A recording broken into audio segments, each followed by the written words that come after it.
you go through life, it's a long, long road. There'll be joys and sorrows too. As we journey on, we will sing this song for the boys in royal blue. We're often partisan. We will journey on. Oh, so keep right on till the end of the road. Keep right on to the end.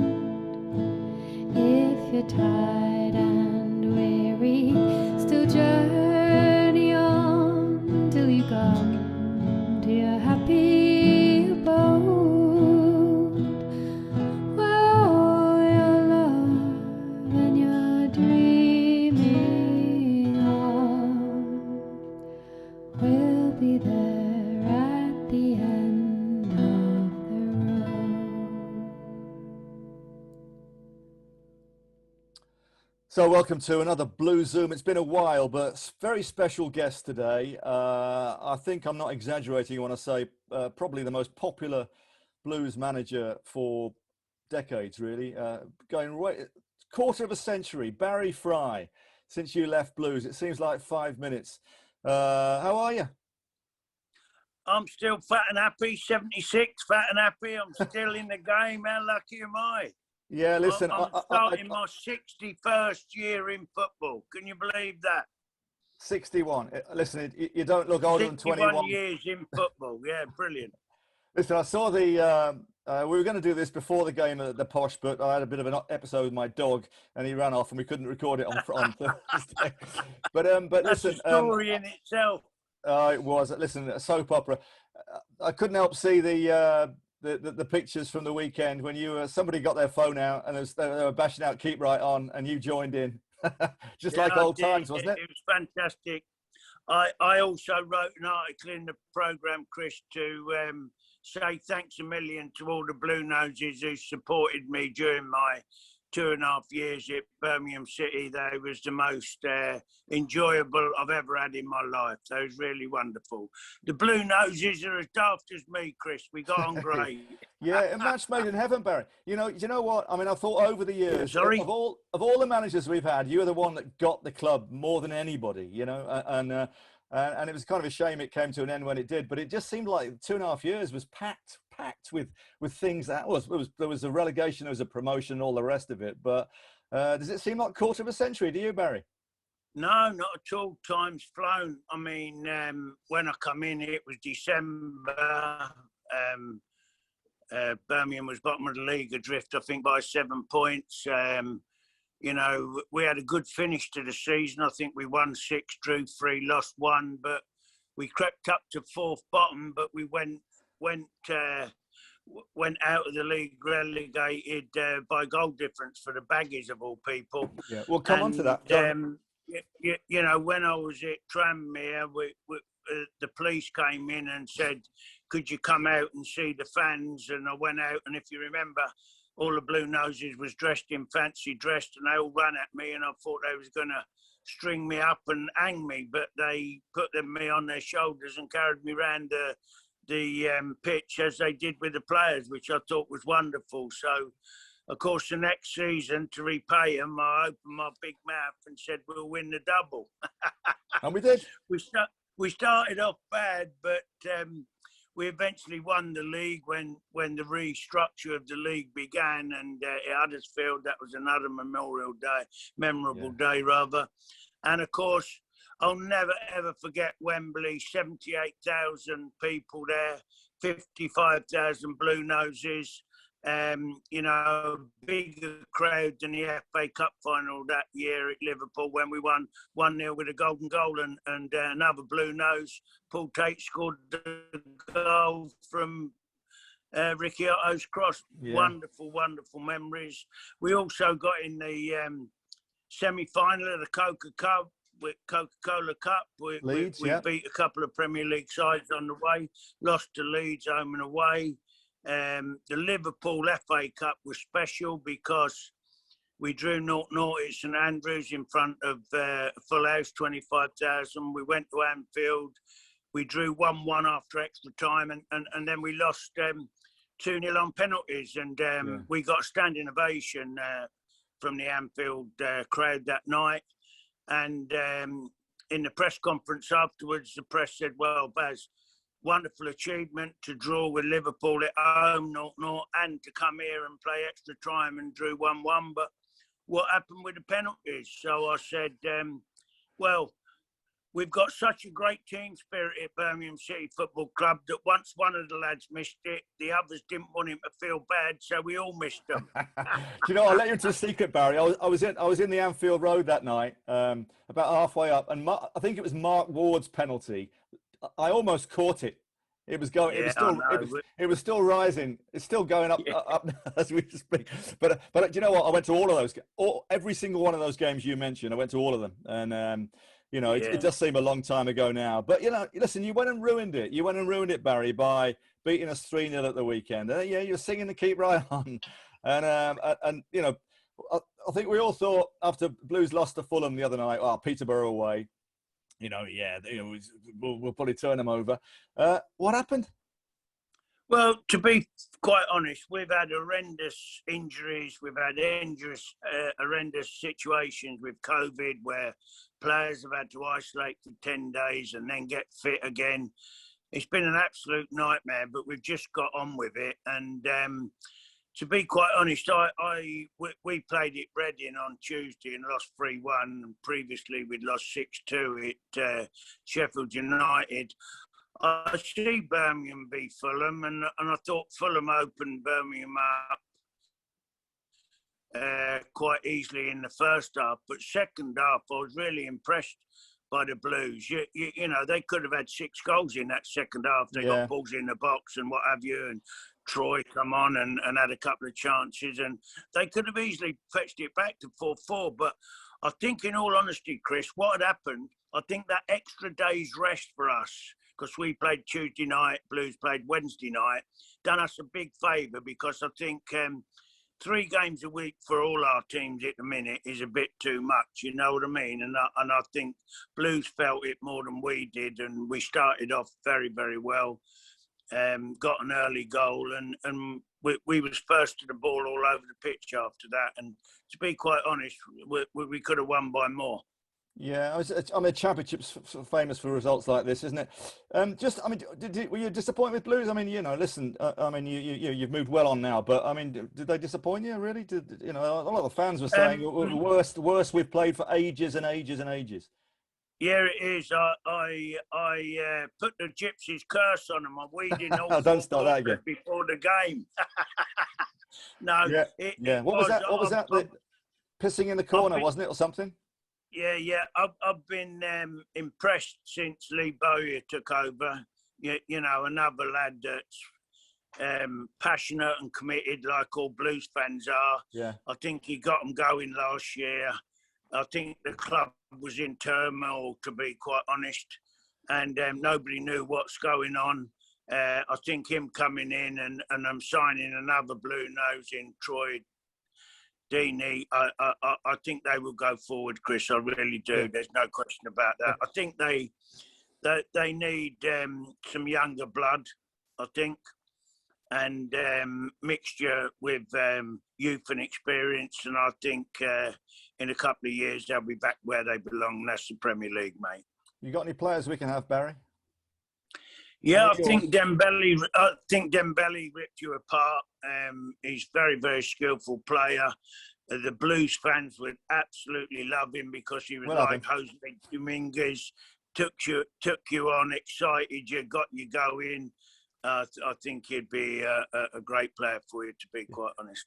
Listen, you've got the Midas touch, you know, a bit like Harry. You know where to look for players. Blues are sort of going down that route now because, you know, you probably know. I mean, I don't know how many we'll come to this in a second, but I don't know how many of the Blues hierarchy you met at the weekend. Did you meet any of the Hong Kong owners? Any of the ownership people? Was Yeah, Edward there? Anybody like that? There was a couple of people that I didn't know. Obviously, I know Michael Wiseman and Jill Wiseman. Yeah, Mike's always there. And of Yeah. course, I met Craig Gardner, of course, who's doing a good job on the recruitment side now. Those were the only people I met. Yeah, I didn't meet any of the Chinese, no? No. No, but you mentioned Craig, and I mean, you've done every job at Posh. You've been the owner, you've been the managing director, you've been the director of football, but you've got that kind of knack of, of scouting and finding players and keeping your club afloat by selling players on for good money. Do you think that's the route the Blues have got to go down now? Because we've tried all this, directors of football, from and Darren Dean and Jeff Fattier and all these players. People are too many people. Now they've sort of brought it right in just to a sort of hard group. British. Craig, working alongside. A bit like the way you is that the model? Do you think? I mean, it's just recruiting. It's contacts, isn't it? That's what it's all about. Yeah, it's contacts. It's getting out and about, watching players yourself. Then you recommend them to the manager. The manager has the last say, of course. But I love our recruitment. Ever since I've been there, I've fetched my job, to be quite honest, Chris, is to offset the losses. We lose money every year. The owners are prepared to put X number of millions in, and I've got to find the rest. And fortunately, we have to sell a player a year to make up the losses, which I do, but it's getting harder. But the recruitment's a big thing, and obviously the owners are a big thing on this. What I like about my owners, if we sell Ivan Toney for 10 million, they will give the manager 3 or 4 million out of that to replace and get better squad rather than an individual. And I think that's what Blues have got to do. Blues have got to go down the line of younger players that have a value, and make them hungry, and make them want to listen, learn and improve. And I think depending what the owners at the minute, and nobody seems to know who owns Blues, to be quite honest, but how much they're prepared to put in. And they've got to back the manager with players, otherwise they're never going to get out of that league. Simple as that, really. But I think because of the wonderful support that Birmingham City have, it's a great start. And if they, got it right on the field, then the Blues fans would come in their droves to support the team, which they always have through thick and thin, to be quite honest. Yeah. Yeah, let's chat with Craig. What did you give me any advice, Craig Gardner, on the weekend? No, I wished him the well, and I really meant that, because the first result I look for after our own game is Birmingham City. I'm a true Bluenose, and me and my family had a wonderful time, and everybody treated us great. And like you said earlier, 25 years seem to have just gone, because I joined Peterborough a couple of weeks after getting the sack, and that was a disaster for 10 years.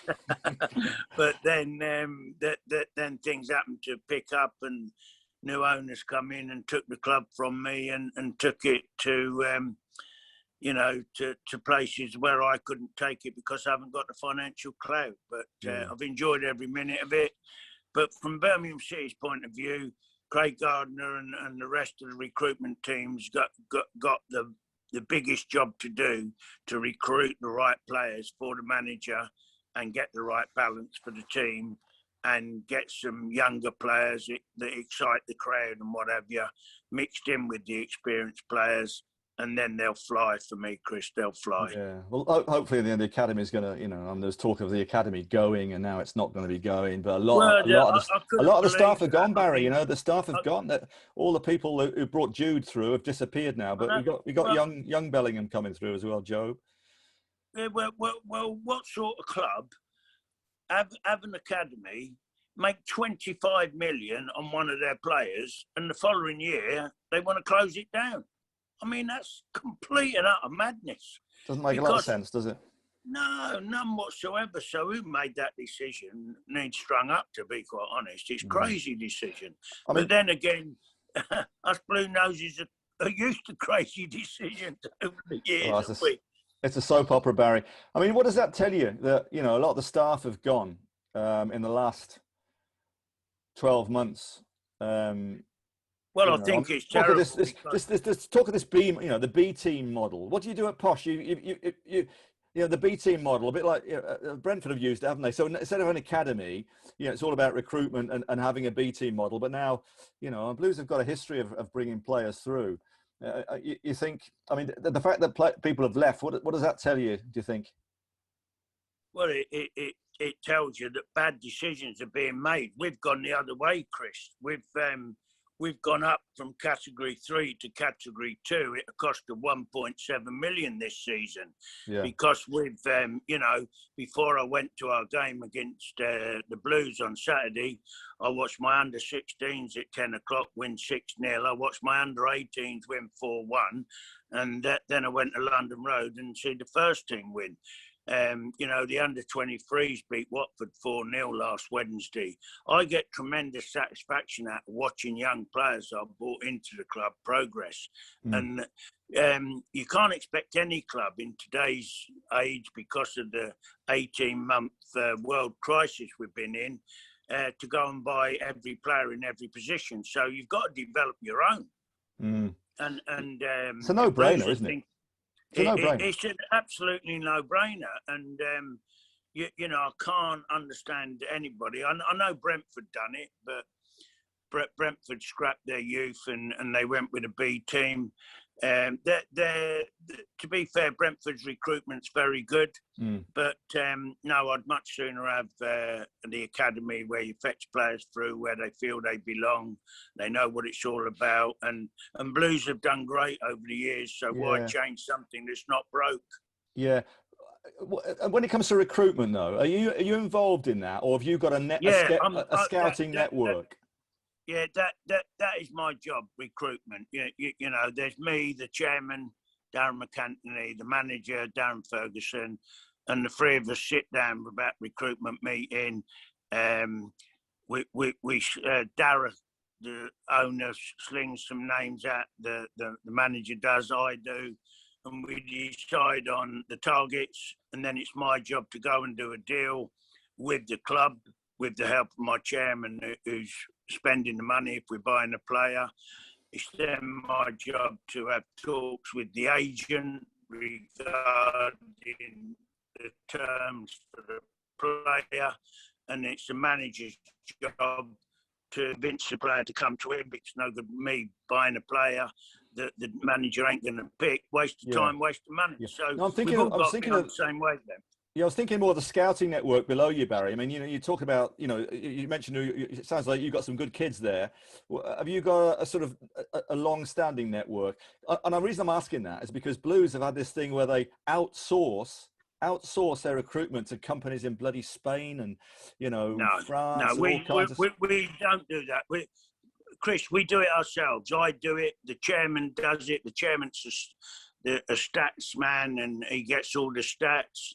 The gaffer does his own work with his management team, but it's the three of us really that's coming up with names. We employ 3 or 4 small scouts that go scouting for academy players. Yeah. And we do all the first team scouting ourselves, to be quite honest. Do you? Yeah. So okay. So it's a kind of separate thing, but I mean, you're looking at the kids all the time, and with a. I mean, how many have you brought through at Posh? I mean, I look at your team, and I'm sort of, you know, they're not familiar names really, but all of a sudden, you know, I mean, I know you got Tony was at Newcastle for a while, wasn't he? But for example, like Clark Harris, where do you get him from?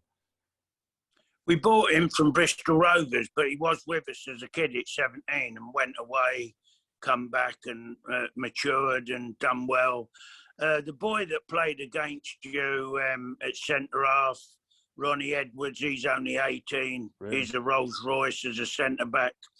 Harrison Burrows, who came on, he's only 19. He's been with us since he was 9. Ricky J. Jones is normally in the team, but he's injured at the minute. He's been with us since he was 9, and You know, we've got high hopes of him as a forward. He's quick as lightning, but like I say, he's injured at the minute. We've got some kids, and we're the beauty of my manager is he's not afraid to pay them. Yeah, you know, a lot of managers, especially championship level, they're frightened of the results, but my manager's not frightened if they're good enough to put them in, and with that experience, you know, it's great. He develops them very well. He brings them on very well. You know, he puts them in, pulls them out. Brilliant, absolutely brilliant. I bet he's had a word with his dad, hasn't he? And you know, I mean, he wasn't afraid to put the kids in, wasn't he? And look what happened. No. His dad's very supportive. Where you know, he comes to a few games when he can, and he's been very supportive since he's been here. In fact, Darren, I had a record of manager of games at Posh of 491, but Darren beat it on Saturday, 492. He's been a lot more successful than what I was over in my period. Yeah. No, listen, no, it's brilliant. I mean, you know, and you're sort of, you know, a club without the sort of pressure really that we have. So you reckon that? So and Dombele, yeah. Well, yeah, have a little. Give Craig a nudge. How much is he on for, Barry? How much would you take for him then? Well, we've got a few interested in clubs, and if he keeps performing the way he does, I might get 50 million off Man City or somebody. Chelsea. We played Chelsea pre-season, mate, and he ripped them apart. Really? How old is he? So who knows? He's 24. 24. It's a famous name in Dombele. There's loads of them, you know. Yeah, there is. His brother used to be at Celtic, and yeah, there is loads of them. But he's the wizard of the dribble. Right, we'll have him then. We'll mark that one down, Barry. And Clark Harris, if he keeps doing what he keeps doing, we'll have him as well. Yeah, big strong boy. God, it seems a long time that, you know. I mean, were you at Southend when Ricky? Did you sign Ricky Otto from Southend? Yeah, I did. You did, didn't you? Yeah. We scored 15 goals in the championship at Southend, and he didn't do that for me at Blues. Blues was a big club, and he didn't do so good, to be honest. But never mind. Yeah, it always amused me, and I used to say to David Gold, you know, you should probably remember the big painting when you go in on the Cop side and you go up the stairs, and there's a massive painting. And I said, that's Ricky Otto, isn't it, David? And he said, no, it's not Ricky Otto. That was definitely Ricky Otto, wasn't it? Yeah. That painting, which he paid, I think he paid 50 grand for it or something ridiculous. But true story. But and do you know what? I don't know if you can see my screen, but you see the picture behind me. You see it? No, go on. Oh, a pitch. It's the pitch, yeah. You know where that is, don't you? Yeah, St Andrews. Yeah, and it's before it was knocked down, and it's got a little thing on the corner. It says "Salute to the Cop," and it's been signed by Karen Brady. And do you know where I got that from? No. You gave it to me.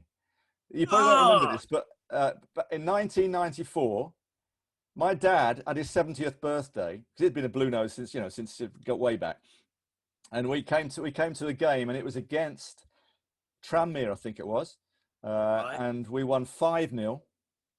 Sounds like a Barry Fry team. Yeah, it was. In fact, Jonathan Hunt scored about 2, I think. Yeah.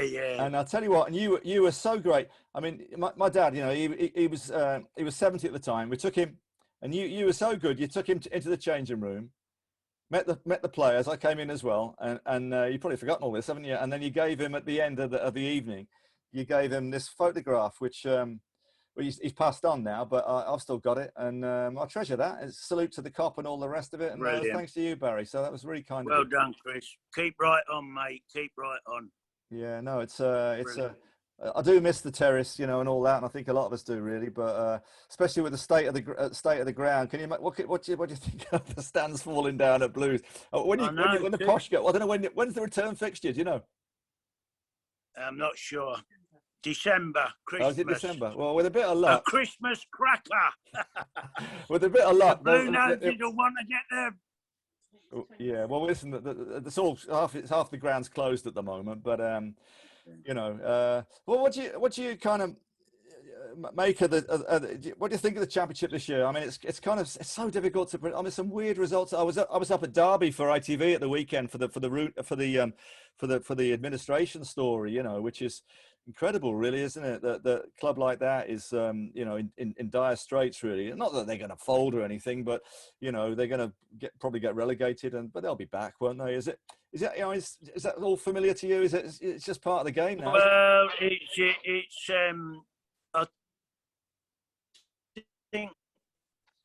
I think like we said earlier on in the programme, you know, we've had 18 months of world crisis, and I think the pandemic is the championship clubs more than anybody. And if you notice, there was very, very few of them in the transfer window spent hardly any money. And I think they're all struggling. And that's why I think Peterborough's got a chance to retain their status in the championship this year, because the big hitters are not spending as much as they normally do. Yeah. Do you know what I mean? Yeah. As you speak, Barry, you've disappeared. Oh, there you're back now. Yeah, I know. Yeah. Yeah. Where are you, by the way? Are you in your house, or are you up with you got a treasure trove behind you? No, I'm in my house. Yeah.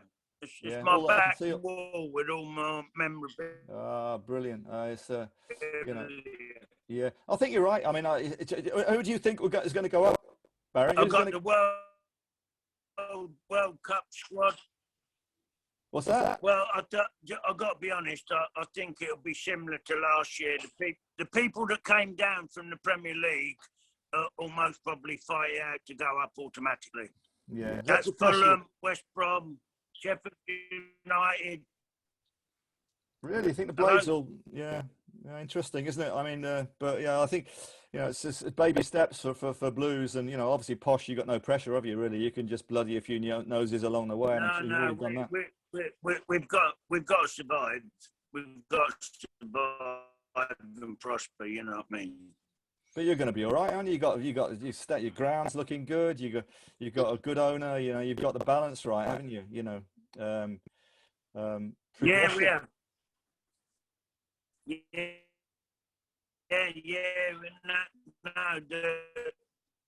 We're a proper football club from top to bottom. You know, with the academy all the way from, we run properly, and you know, big players like Matthew Everington, Simon Davis, Mark Tyler, who's all done well for us, and we've sold them for big money in the past.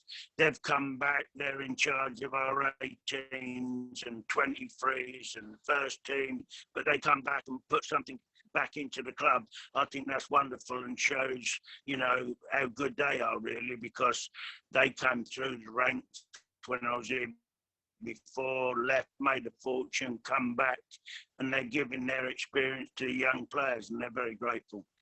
Yeah, brilliant. It's great to see you, Barry. So I really appreciate you doing this. Thank you, Chris. Well done. And I wish, you know, I mean, you know, obviously we wish we would have beaten you at the weekend, but you know, it's a very Blues thing. You never know what's going to happen from week to week, and especially now with all the, you know, the ownership business, and you know, you hit the nail on the head there, Barry. Earlier, you know, you said you don't know who's in charge, and nor does anybody else. You know, that's a bit of a weird thing, isn't it? And you know, well, it's very weird. You know, if an owner come out with a statement and said to all the fans, you know, this is my aim, this is what I'm trying to achieve, at least they could have some belief in that and see, you know, light at the end of the tunnel. But when nobody says anything, it's all darkness, and you fear for the worst, Chris. It's a horrible situation to be in. Yeah, but your general feeling. I mean, obviously, you saw Mike at the weekend and Craig, but and there was a couple of people there that you didn't know. There was a Chinese. Yeah. There was people that I shook hands with them, but I didn't know, and nobody introduced me to them. To be quite honest. Really? Yeah. You didn't talk football with them then? No, they don't speak my language.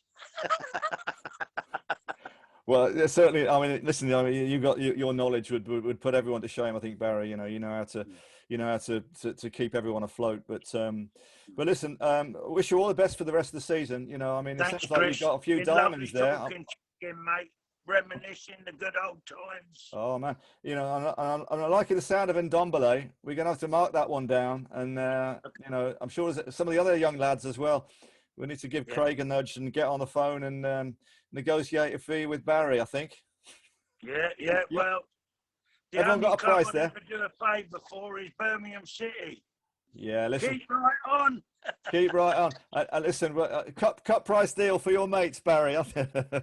Listen, Okay, God all bless. the very best for the rest of the season, and we'll see you at St Andrews. And with a bit of luck, the stands will be open again. Maybe, I don't know, but you know, it's a bit like that right now. And we'll be top of the league, and Posh will be just behind us. Cheers, Barry. Yeah. Okay, God bless, Chris. Thank you very much. Bye bye, mate. Take care, Bye-bye. pal.